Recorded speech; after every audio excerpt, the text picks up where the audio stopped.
मशवरा देता हूं हुकूमत को और वजीर कानून को मशवरा देता हूं कि ना फिरौन की हुकूमत सारी जिंदगी रही, ना नमरूद रहा, ना जाज बिन यूसुफ रहा, ना यजीद रहा। और यार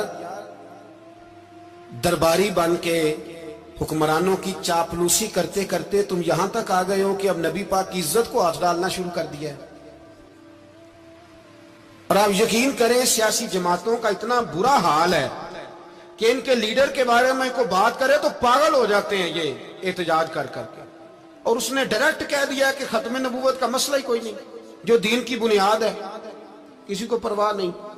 मुझे तो उन लोगों की फिक्र हो रही है जिन लोगों ने इन्हें वोट दिए हैं, वो अल्लाह को क्या जवाब देंगे।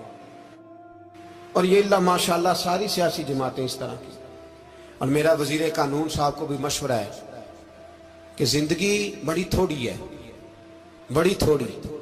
अल्लाह सबको माफ करता है, अपने रसूल के गद्दारों को माफ नहीं करता। और यहां तुम्हारी गाड़ियों पे झंडे लगे हुए हैं, वहां भी तुम्हारे झंडे लगेंगे, पर इसलिए लगेंगे कि ये गद्दार है नामूसे रिसालत के, ये झंडे लगेंगे। शर्म करो और डर जाओ, बस कर दो। तुम्हारे मुंह में अब दांत पूरे नहीं रहे। कोई शुगर का मरीज है तो कोई ब्लड प्रेशर का, तो कोई हार्ट का, तो कोई कैंसर का। शर्म करो और अपनी कब्र की भी थोड़ी सी फिक्र करो।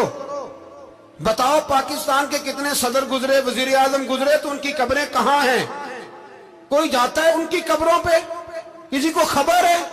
क्यों अपने लिए जहन्नम इकट्ठी करते? सारा कुछ दुनियादारी रह गई है, सारा कुछ सिर्फ यही रह गया। हजरत अबू बकर सरदार थे, हजरत उमर सरदार थे कबीले, हजरत उस्मान सरदार थे। उन्होंने सरदारियों को ठोकर मार के रसूलुल्लाह के कदमों में बैठना पसंद किया। सरदारियां छोड़ के गुलाम बन गए। तुम सरदारियां बचाने के लिए रसूलुल्लाह की गद्दारी करते हो, शर्म नहीं आती? और कौम शिकवा है मुझे इन लोगों से जो मौलवी तो कह देते हैं तू सियासत नकार, और किसी सियासतदान को मना नहीं करते कि जब तुझे सूरत फातिहा भी नहीं आती तो तुझे किसने इजाजत दिया इतनी बड़ी बात। और मैंने पिछले से पिछले जुम्मे भी कहा था, फिर कहता हूं और आन दी रिकॉर्ड कहता हूं, मरज़ई कल भी काफिर थे, आज भी काफिर और कयामत तक। और जो उनके कुफर में शक करे वो भी, और पक्का बेईमान है, काफिर है। वो वजीर कानून हो या सूबाई हो या विफाकी हो, मन शक्का फी कुफर ही फकत कफर। जो मरज़ई के कुफर में शक करे वो भी काफिर है। हमारे रसूल आखिरी रसूल है। हम किसी को ये इजाजत नहीं देंगे कि वो खत्म नबूवत में रखड़ा डालने की कोशिश करे। हम किसी को ये इजाजत है। और तुमने कौम को लूटा, लूटते रहो, अब ईमान पे डाके तो ना डालो। तुम्हें दौलत लूट के पेट नहीं भरा, अब ईमान लूटना शुरू कर लिया। तुम्हारा फैक्ट्रियां लूटकर, कौमी खजाना लूटकर पेट नहीं भरा, बेईमानो अब दीन बेचकर अपनी हुकूमतें पक्की करोगे। और वो लोग भी तैयार हो जाएं जो इन बेईमानों को मुंतखब करते हैं, उनसे भी सवाल करेगा खत्म नबुव्वत का मौजू कयामत के दिन कि तुम बताओ। इनको सपोर्ट करते थे जो रसूलुल्लाह सल्लल्लाहु अलैहि वसल्लम के बाद भी किसी नबी को नबी मानना दुरुस्त जानते थे। शर्म आनी चाहिए, ख्याल होना चाहिए। और मैंने कहा कि हमारा दिल नहीं चाहता, आप यकीन करें, हमें शौक है जुलूस निकालने का, तुम्हारे खिलाफ बातें करने का। तुमने रोज थर्मामीटर निकाला होता है, चेक करते हो कि ईमान कितना है कितना नहीं है। ये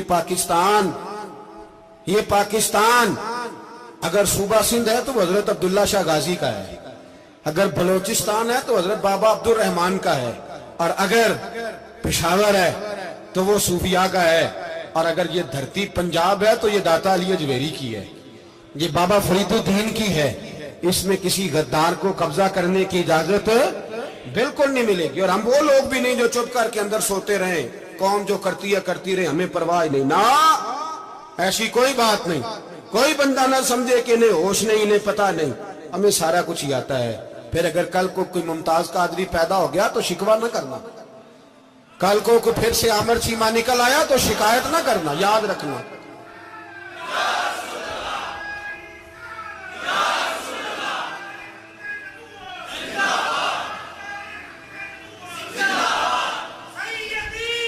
तो मेरे भाई खोल के बोलो, या नबी रसूल के बोलो।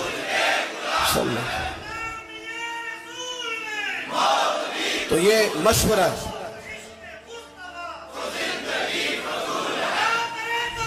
جزاک اللہ. تو یہ تمہیں مشورہ ہے.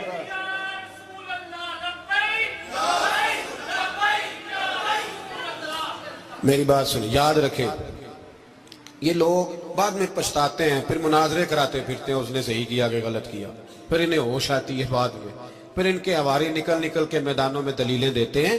اس لیے ہمارا مشورہ ہے انہیں کہ یہ اپنی حد میں رہیں، اور جو کام تمہارے ذمہ، میں نے کہا نا تم نے بڑا لوٹا، یہ قوم روز تمہیں موقع دیتی ہے لوٹنے کا، یہ موقع دیتی ہے، تو تم نے دولت لوٹ کے پیٹ نہیں بھرے، اب ایمان لوٹنے کے چکر میں آ گئے ہو. یاد رکھو، مسلمان گناہگار ہیں، غدار نہیں ہے. تمہیں دولت لوٹنے کا تو شاید موقع مل گیا ہے، پر ایمان لوٹنے کا موقع نہیں ملے گا. تو اس لیے اس کو لگام دو. اور ویسے بھی کتا جو پالتو ہوتا ہے نا، اس کو گھر کے اندر سنگلی سے باندھ کے رکھنا چاہیے. یہ تمہارے بوٹ چاٹتے ہیں، بھونکتے ہیں، تمہارے حق میں وزارتیں لیتے ہیں. ہم نے تو کوئی وزارت نہیں لی تم سے، اور نہ ہمیں شوق ہے. اس لیے کہ ممبری کیا کرنی ہے جس کو ممبر رسول عطا کر دیا جائے؟ اس نے کیا کرنی ہے یہ ممبریاں جس کو پکا ممبر رسول دے دیا جائے؟ تو اس لیے اس سے باہر آؤ. میں نے کہا بڑے بڑے نمرود، فرعون، قارون دفن ہے، تمہارا بھی نام تک نہیں ہوگا، بالکل نام نہیں ہوگا. اس لیے ہمارا مشورہ، اور آپ لوگ بھی آئیں نا یہ اگلے سال، تو ان کو کھڑا کر کے پوچھ لینا اسلامی جمہوریہ پاکستان کا تم نے MPM میں نے بننا ہے، پہلا کلمہ ہی صحیح سنا دو. چلو خدا کا واسطہ یہی بتا دو کہ تمہیں نماز بھی ڈھب سے آتی ہے کہ نہیں. اور آپ کی موج ہے، آپ بٹھا لیتے ہیں سر پہ، کیا کریں، سمجھانے والے مفت گناہگار ہو گئے اور بہکانے والے سب تمہارے یار ہو گئے. اس لیے یہ چھیڑتے ہیں جان بوجھ کے. اور پھر جب کوئی ممتاز قادری علیہ رحمہ پیدا ہوتے ہیں، پھر انہیں دشواری ہوتی ہے، پھر ان کا جینا مشکل ہو جاتا ہے. یہ موقع دیتے ہیں، پتہ نہیں کس کے ایجنڈے پہ عمل کر رہے ہیں. میرا سوال یہ ہے، میں نے پچھلے جمعے پھر میرا سوال ہے کہ میں پوچھتا ہوں، اس آدمی کو ضرورت کیا ہے ختم نبوت پر بات کرنے؟